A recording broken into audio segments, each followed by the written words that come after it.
For nearly 2,000 miles, the United States and Mexico sit side by side, sharing a border that, at times, stretches into a desolate landscape.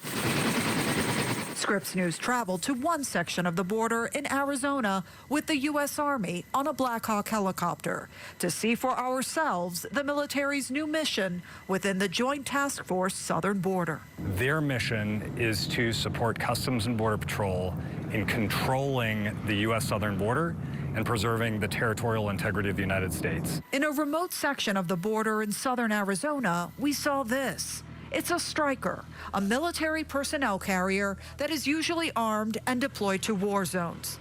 This one is not armed due to only being tasked with observing. But more than 100 of them are now stationed along the U.S. southern border, clearly as a deterrent. That's really what we're doing with the Stryker out here. It provides us great mobility to get soldiers where they need to be to observe on the border. And what have soldiers observed from the Stryker here along the border? We've observed a wide range of activities that varies widely by station.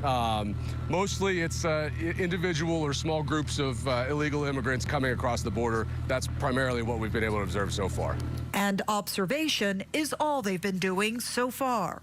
Military officials tell Scripps News when they observe migrants crossing the border, they notify Border Patrol, who can then intercept them.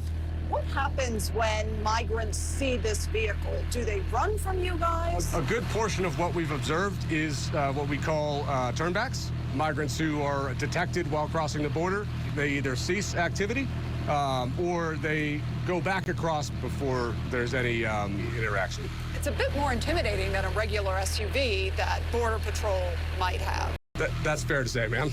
The military says they are not doing any law enforcement along the southern border and staying firmly on the U.S. side of the border.